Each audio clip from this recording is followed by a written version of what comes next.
Hello student, I am Sarmila Viskarma, science subject. Today discuss the topic is a life process. तो student हम life process के बारे में बहुत से कुछ जानते हैं कि लाइफ प्रोसेस है किसमें पॉसिबल है, लिविंग थिंग्स में।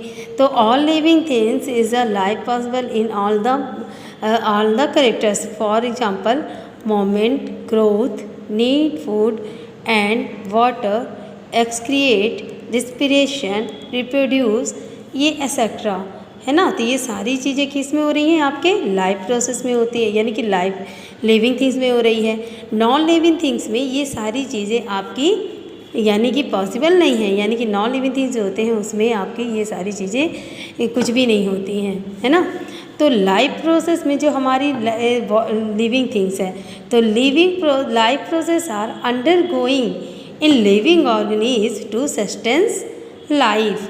तो living things made from different organ made from tissues made from cell made from the molecules। For example जैसे मान लीजिए सबसे छोटे जो मॉलिक्यूल्स होते हैं मीन्स सूक्ष्म जीव, है ना। तो ये सूक्ष्म जीव मिल करके क्या बनाते हैं, सेल्स बनाते हैं। सेल्स, टिश्यूज़, क्योंकि आपको पता है कि जो सेल्स होते हैं ये cells one cells do new form exist. अगर ये वन सेल है तो one cell do new form में एग्जिस्ट होता है। इस तरह से बहुत से सेल्स आपके बन जाते हैं, क्योंकि एक सेल्स में टू फॉर्म एग्जिस्ट कर रहा है ना। तो इस तरह से बहुत सारे सेल्स बन करके आपके क्या बनाते हैं, टिश्यूज़ बनाते हैं।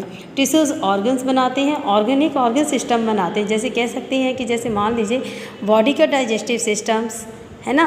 ब्रेन में जो हमारे ब्रेन में जो भी मैसेज पहुंच रहा है उस, है ना।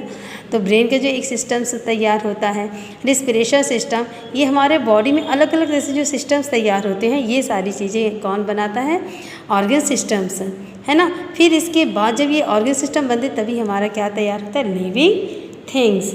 तो स्टूडेंट ये हमारे किस में पॉसिबल होता है, यानी कि लिविंग थिंग्स में, नॉन लिविंग थिंग्स में नहीं। बट ये हमें पता है कि living and non living things दोनों ही एक दूसरे से अट्रैक्ट है। ओके, फिर हम बात करते हैं न्यूट्रिशंस की। तो न्यूट्रिशंस में आपको पता है कि हम जो भी फूड ईट करते हैं वो फूड हमारा किस में कन्वर्ट हो जाता है, न्यूट्रिशंस में कन्वर्ट हो जाता है ना। तो न्यूट्रिएंट्स कौन कौन से होते हैं, carbohydrate, fat, proteins, vitamins and minerals. तो ये सारी चीज़ें जैसे carbohydrate, fat supply in energy, तो प्रोटीन बॉडी बिल्डिंग, है ना, body building, bone strongs, calcium या और बॉडी ग्रोथ, ये सारी चीज़ें किसके थ्रू हो रही है, प्रोटीन के थ्रू होती है। विटामिन और मिनरल्स ये हमारे बॉडी में जो भी डिसीज़ होती हैं उनसे ये क्या करता है, हमको प्रोटेक्ट करता है ना।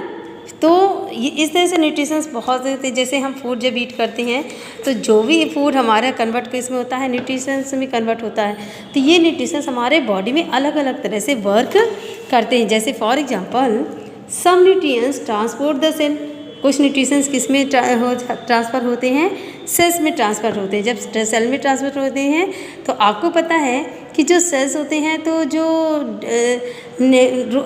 एवरी डे एक न्यू सेल्स बनता है। क्यों, क्योंकि जो हम फूड ईट करते हैं वो न्यूट्रिशन से कुछ न्यूट्रिशन सेल में ट्रांसपोर्ट होता है तो एक न्यू सेल्स बनता है।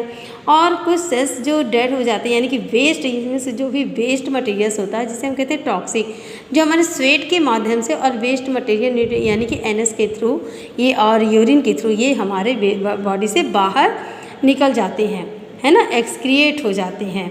तो एक्सक्रिएट होते हैं कौन से, वेस्ट मटेरियल जिसे हम कहते हैं टॉक्सिक, है ना। तो कुछ जो न्यूट्रिएंट्स होते हैं वो सेल्स में ट्रांसपोर्ट होते हैं। Some nutrition respiration in health, कुछ न्यूट्रिशन हमारे किस में मदद करता है, रिस्पिरेशन में मदद करता है, यानी कि बाहर से ऑक्सीजन को अंदर और लेने में मदद करता है ना। जो हम यानी कि जो बाहर से हम ब्रीथ करते हैं, जो एयर ब्रीथ करते हैं तो वो हमारे क्या करता है, रिस्पिरेशन में हेल्प करता है। सम न्यूट्रिशन एनर्जी जनरेट, कुछ न्यूट्रिएंट्स हमारे बॉडी में एनर्जी जनरेट करते हैं। Some nutritions growth in the health, कुछ न्यूट्रिशंस किसमें हमारी ग्रोथ में हेल्प करते हैं। Some nutrition internal organs repair maintenance, है ना, जो हमारे बॉडी के अंदर जो भी डैमेज पार्ट्स होते हैं उसको रिपेयर और मेंटेनेंस करने में भी हेल्प करते हैं। तो यहाँ पर हम मोड ऑफ न्यूट्रिशंस के बारे में पढ़ सकते हैं कि how many types of mode of nutrition. तो there are 2 types of mode of nutritions, autotrophic and heterotrophic nutritions, है ना। तो ऑटोट्रॉफिक न्यूट्रिशंस कौन से होते हैं, of nutrition self nutritions organism not depend on other, यानी कि वो न्यूट्रिशंस जो किसी पे डिपेंड नहीं होते, स्वयं पे ही अपना यानी कि वर्क करते हैं। जैसे मान लीजिए ग्रीन प्लांट, यानी कि ग्रीन प्लांट क्या होते हैं, ऑन प्रिपेयर फूड, है ना, जो वो स्वयं ही अपना भोजन बना लेते हैं। Heterotrophs nutrition other organism depend on the other, यानी कि वो दूसरों पर डिपेंड होते हैं। जैसे मान लीजिए एनिमल एंड ह्यूमन बींग्स, ये प्लांट पे डिपेंड होते हैं क्योंकि ये अपना भोजन स्वयं नहीं बना सकते, है ना, ये इसीलिए ये क्या कहलाते हैं आपके हेटेरोट्रॉफ।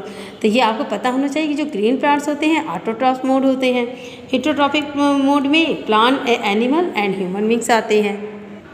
अगर अब हम बात करते हैं न्यूट्रिशंस ऑफ प्लांट, तो हम प्लांट में जो न्यूट्रिएंट्स को देखेंगे तो आपको पता है कि प्लांट्स हमारा प्रिपेयर होता है, रॉ मटेरियल सबसे पहले उसको चाहिए सॉइल के थ्रू, वाटर, है ना, सॉइल के थ्रू वाटर, लीफ के थ्रू यानी कि एटमॉस्फेयर के थ्रू जो होता है, लीफ के थ्रू जो हो रहा है तो कार्बन डाइऑक्साइड, ओके, एंड सन के थ्रू उसे क्या मिल रहा है, सन के थ्रू सनलाइट, सनलाइट। तो जैसे आप पता है कि सिंपल इनऑर्गेनिक मटेरियल में उपयोग हम करके हम इसको फूड को तैयार करते हैं, है ना, ये जो सिंपल और इनऑर्गेनिक मटेरियल में हम इसको क्या करते हैं, उपयोग करके फूड को तैयार करते हैं। तो इस प्रोसेस को हम क्या कहते हैं, photosynthesis. Plant prepare their food by using the simple और inorganic materials like water, carbon dioxide and sunlight. ये प्रोसेस यानी लीफ के अंदर होती है, लेकिन अंदर कहाँ होगी, अगर हम लीफ का क्रॉस सेक्शन करें, अगर हम लीफ का इसे क्रॉस सेक्शन करके माइक्रोस्कोप के थ्रू देखते हैं तो हम ग्रीन कलर के जो स्ट्रक्चर्स दिखाई देते हैं उन्हें हम क्या कहते हैं, क्लोरोप्लास्ट। क्या कहते हैं, क्लोरोप्लास्ट, ओके।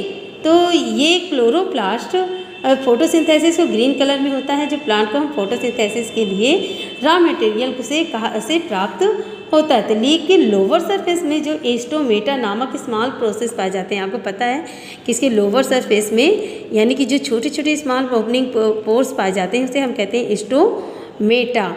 अब इसी के थ्रू वो कार्बन डाइऑक्साइड को इंटर करता है और ऑक्सीजन को आउट करता है ना, जो ब्रीथिंग करता है तो इसी के थ्रू करता है। तो एस्टोमेटा के माध्यम से कार्बन डाइऑक्साइड प्लांट में इंटर करता है और रूट के माध्यम से प्लांट में वाटर, रूट के माध्यम से क्या हो रहा है, प्लांट में वाटर क्या कर रहा है, इंटर कर रहा है। तो सन के माध्यम से प्लांट सनलाइट एब्जॉर्ब करता है ना। तो अब यहाँ पर स्टेप, अगर हम स्टेप बाई से लर्न करते हैं तो इसको आपको पता है कि सबसे पहले जब जो क्लोरोफिल, जो लीफ में क्लोरोफिल्स पाई जाती हैं, क्या पाई जाती हैं, जो ग्रीन पिगमेंट्स होते हैं उनको हम क्या कहते हैं, क्लोरोफिल। ये chlorophyll molecules get the activate bye sunlight. Chlorophyll molecules get the activate sunlight, okay. तो फिर इसके बाद सबसे पहले मैंने आपको क्या बताया कि क्लोरोफिल सन की लाइट से सबसे पहले एक्टिवेट होता है। फिर activate chlorophylls split the water and hydrogen and oxygen, है ना, यानी कि जो एक्टिवेट हो जाती है जब क्लोरोफिल तो स्प्लिट कर देती है क्या, इसके वाटर यानी कि प्लांट के अंदर जो वाटर होता है, हाइड्रोजन होता है, ऑक्सीजन, इनको स्प्लिट कर देती, अलग अलग कर देती है ना। तभी इसमें से जो हाइड्रोजन होता है, हाइड्रोजन जनरेट होकर के ये utilise to reduce carbon dioxide to glucose. आपको पता है कि ये कार्बन डाइऑक्साइड एंड ग्लूकोज को क्या करती है, रिड्यूस करती है ना। तो यानी कि हाइड्रोजन कार्बन डाइऑक्साइड के साथ मिलकर के क्या बनाता है, ग्लूकोज बनाता है। कार्बन डाइऑक्साइड के साथ मिलकर के कार्बन क्या बनाता है, ग्लूकोज। तो plant also nitrogen to make the protein to vents of their bodies. Plant को क्या क्या नाइट्रोजन भी चाहिए और ये नाइट्रोजन क्या करता है, प्लांट में आपको पता है कि प्लांट में क्या बनाता है, प्रोटीन्स बनाता है ना। तो प्लांट अपने बॉडी में कार्बोहाइड्रेट के साथ प्रोटीन भी बनाते हैं। तो प्लांट में प्रोटीन बनाने के लिए नाइट्रोजन की ज़रूरत होती है। तो आपको पता है कि प्लांट एटमॉस्फेयर से नाइट्रोजन को डायरेक्ट एब्जॉर्ब नहीं करता, तो वो नाइट्रोजन को नाइट्राइट और नाइट्रेट के रूप में सॉइल से प्राप्त करके सॉइल बैक्टीरिया नाइट्रोजन को नाइट्राइट और नाइट्रेट में बना देता है और ये क्या करता है, उसे फिर इस रूट के थ्रू उसे एब्जॉर्ब करके प्लांट में प्रोटीन्स देता है। तो स्टूडेंट ये थे हमारे न्यूट्रिशंस ऑफ प्लांट के बारे में और फोटोसिंथेसिस किसके थ्रू करता है इसके बारे में मैंने आपको बताया है। इसे और भी अच्छी तरह से आप अंडरस्टैंड करिए। नेक्स्ट डे हम डिस्कस करेंगे human nutritions. Okay, thank you.